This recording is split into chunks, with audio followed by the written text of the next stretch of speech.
selanjutnya ada dari BPO. Cara menghitung BPO. Oke, cara menghitung BOP itu seperti BO. apa ya teman-teman? Sorry.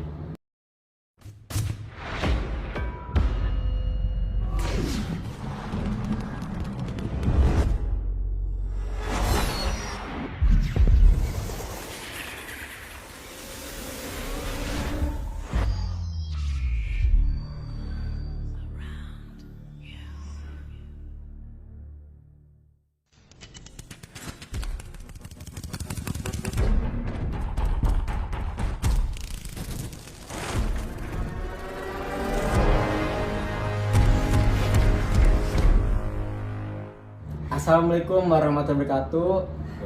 Selamat pagi, siang, malam dimanapun berada. Di sini kita akan membuat sebuah vlog mengenai penganggaran dan membahas tentang biaya bahan pokok, biaya tenaga kerja, dan biaya overhead pabrik.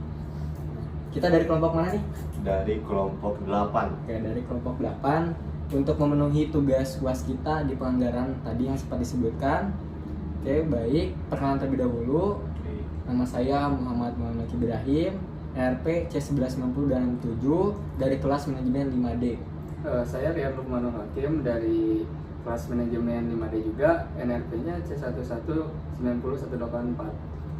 Dan saya perkenalkan Izan Aulia dengan NRP C1190-176. Nah, ya, untuk pembahasan pertama yaitu ada biaya bahan baku. Biaya bahan baku adalah biaya yang digunakan untuk bahan-bahan yang bisa dengan mudah dan langsung didefinisikan dengan barang jadi.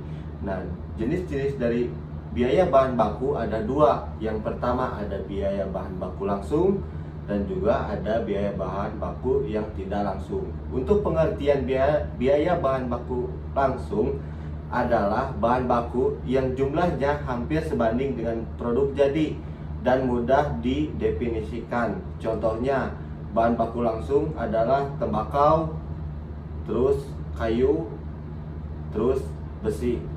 Yang kedua, ada bahan baku tidak langsung, adalah bahan yang tidak tampak secara langsung pada produk yang dihasilkan. Contoh dari bahan baku tidak langsung, yang pertama ada cat dan juga ada lemari. Baik, bisa dilanjut. Selanjutnya ada tentang biaya tenaga kerja. Biaya tenaga kerja adalah biaya untuk tenaga kerja yang secara langsung menangani proses produksi atau bisa dihubungkan langsung dengan barang jadi. Contoh tenaga kerja langsung adalah tukang kayu pada perusahaan mebel dan tukang pelinting rokok dalam perusahaan rokok. Nah, selanjutnya ada contoh biaya tenaga kerja. Yang pertama ada upah lembur, terdiri dari upah reguler dan tambahan jam kerja. Yang kedua, pembayaran bonus dan kompensasi. Yang ketiga, tunjangan cuti adalah pembayaran tenaga kerja meskipun karyawan sedang cuti. Yang keempat, program pensiun. Program pensiun adalah pembayaran karyawan untuk tahun setelah pensiun. Nah, selanjutnya ada manfaat anggaran biaya tenaga kerja. Yang pertama, penggunaan dan pengeluaran tenaga kerja yang lebih efisien. Yang kedua, perhitungan harga pokok penjualan yang tepat. Dan yang ketiga, sebagai alat pengawasan tenaga kerja.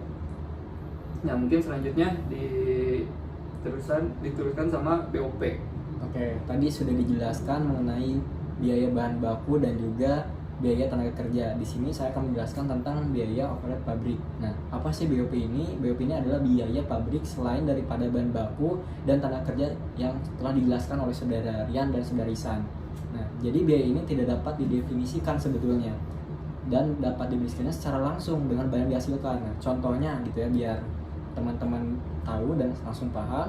Yang pertama, bahan pembantu. Nah, sering juga disebut dengan bahan tidak langsung atau indirect materials. Contohnya perlengkapan pabrik seperti baut, mur, dan pelitur dalam perusahaan mebel. Kedua, tenaga kerja tidak langsung atau indirect labor adalah tenaga kerja yang tidak dapat didefinisikan langsung dengan barang dihasilkan dengan tugas pekerjaannya seperti gaji mandor, listrik, air, telepon, dan perbaikan dan pemeliharaan. Yang ketiga ada biaya reparasi dan pemeliharaan dari biaya pabrik tadi. Yang keempat, biaya yang timbul akibat penilaian aktiva tetap. Nah, setiap jenis biaya dibuatkan rekening sendiri di buku besar. Untuk pencatatan pembelian, biaya overhead pabrik dicatat dalam buku pembelian dan pembayarannya dicatat dalam buku pengeluaran kas. Nah, selain itu, pembebanan biaya overhead pabrik ke dalam produksi bisa dilakukan dengan cara membuat jurnal penutup atas rekening yang bersangkutan, dan lawannya adalah ikhtisar beban pokok produksi. Itu pengertian mengenai BOP. Oke, mungkin selanjutnya oleh saudara Sam. Selanjutnya di sini ada cara menghitung dari biaya bahan baku. Untuk pencatatan pembelian bahan baku sama dengan pencatatan di dalam suatu perusahaan dagang, yakni dicatat dalam buku pengeluaran kas untuk pembelian tunai dan buku pembelian untuk pembelian kredit. Nah, ini contohnya. Nah, di dalam tabel ini ada harga beli, biaya pembelian, biaya persiapan bahan baku sampai dengan siap diolah, lalu ada potongan tunai.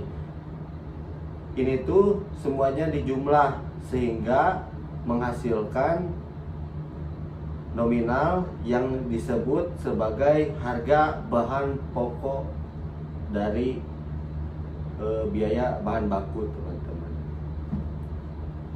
Nah, selanjutnya ada cara menghitung biaya kerja. PT Dijaya mempersiapkan anggaran biaya tenaga kerja untuk tahun 2020 dengan data berikut. Yang pertama, anggaran kerja langsung. Yang kedua, anggaran biaya tenaga kerja langsung. Yang pertama, rancangan produksi. Kedua, rancangan jam kerja tenaga langsung per unit produk. Yang ada departemen 1, standar jamnya ada 2,4 jam. Yang kedua, departemen 2, standar jamnya 1,5 jam. Nah, yang ketiga ada rencana tingkat upah. Ya, bisa dilihat di tabel di sini. Nah, sekarang ada anggaran jam kerja langsung, bisa dilihat juga di tabel. Terus ada anggaran biaya tenaga langsung. Nah, yang terakhir ada jurnal tenaga kerja. Pelunasan gaji tenaga kerja langsung dicatat dalam buku pengeluaran kas. Perkiraan untuk biaya buruh langsung perlu dibuatkan perkiraan sendiri. Jurnal penyesuaian dibutuhkan pada akhir periode untuk upah yang masih belum saatnya dibayar. Untuk membebankan biaya buruh langsung, biasanya dilakukan dengan membuat jurnal penutup ke rekening ikhtisar beban pokok produksi. Nah, ini ada yang terakhir, tabel terakhir ya. Pada tahun 2017, PT Surya Mentari membayar gaji tenaga kerja langsung berjumlah 150.000. Pada akhir tahun, gaji yang masih harus dibayar berjumlah 23.000. Ayat jurnalnya ada di tabel. Mungkin selanjutnya ada dari BPO, cara menghitung BPO. Oke, cara menghitung BOP itu seperti BO, apa ya, teman-teman? Atau biaya overhead pabrik. Nah, jadi terbagi dengan dua metode. Mungkin yang pertama itu ada metode satuan produk, yang kedua itu metode biaya bahan baku. Nah, penjelasan pertama mengenai metode satuan produk, ini metode ini adalah metode yang paling sederhana gitu ya, yaitu dengan membebankan biaya overhead pabrik kepada produk. Ada contohnya, yaitu taksiran biaya overhead pabrik selama 1 tahun anggaran adalah 2 juta. Nah, taksiran jumlah produk yang dihasilkan selama tahun tersebut adalah 4 juta. Untuk jawabannya itu tarif biaya overhead pabrik adalah 2 juta dibagi 4.000 sama dengan 500 per unit produk. Misalnya perusahaan mendapat pesanan produk sebanyak 300 unit, akan dibebani biaya overhead sebesar Rp500 dikali 300 sama dengan 150.000. Nanti ada contohnya. Di sini juga ada metode biaya baku. Nah, metode biaya baku ini jika biaya overhead pabrik yang dominan bervariasi dengan nilai bahan baku, misalnya biaya asuransi bahan baku, maka dasar yang dipakai untuk membebankannya kepada produk adalah biaya bahan baku yang dipakai. Nah, contohnya taksiran biaya overhead pabrik selama 1 tahun dengan anggaran 2 juta, kemudian taksiran biaya bahan baku selama 1 tahun dengan anggaran 4 juta. Nah, jawabannya itu tarif biaya overhead pabrik sebesar 2 juta dibagi 4 juta rupiah dikali 100% sama dengan 50% dari biaya bahan baku yang dipakai. Misalnya suatu pesanan menggunakan bahan baku seharga Rp30.000 dapat dilihat pada kartu harga pokok dalam kolom biaya bahan baku. Maka pesanan ini akan dibebani biaya overhead pabrik sebesar 50% dan dikali 30.000 sama dengan Rp15.000. Nah, semakin besar biaya bahan baku yang dikeluarkan, Dalam pengolahan produk semakin besar pula biaya overhead pabrik yang dibebankan kepadanya. Nah selanjutnya tadi itu bisa dilihat juga di tabel ini. Kemudian di jurnal biaya overhead pabrik ini ada contohnya, bisa dilihat juga di sini.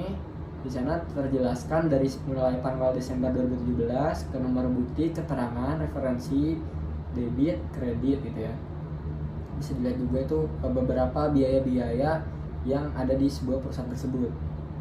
Berarti kesimpulannya untuk biaya bahan baku, biaya tenaga kerja, dan biaya overhead pabrik dalam sebuah perusahaan itu sangat penting agar dapat meminimalisir dan mengontrol dari pengeluaran suatu perusahaan tersebut, karena suatu perusahaan ini pasti banyak sekali dana yang masuk dan pasti dana yang dikeluarkan gitu. Nah, semakin efisien dan efektif maka dibutuhkannya BBB, BTK, dan BOP yang tadi sempat dijelaskan. Sekian pemaparan dari kelompok 8. Mohon maaf bila ada kesalahan. Jangan lupa subscribe, like, sama komen ya di bawah di sini ya teman-teman. Terus Terima kalau kasih. ada yang pengen lihat data juga nanti kita Oh, iya. cantumkan di deskripsi ya. Iya pasti dicantumkan. Kalau nggak di deskripsi di sini nih. Nah, Oke. Sebelumnya saya Maulana Malik saya Ihsan Aulia. Saya Rian. pamit undur diri. Wassalamualaikum warahmatullahi wabarakatuh. Wabarakatuh.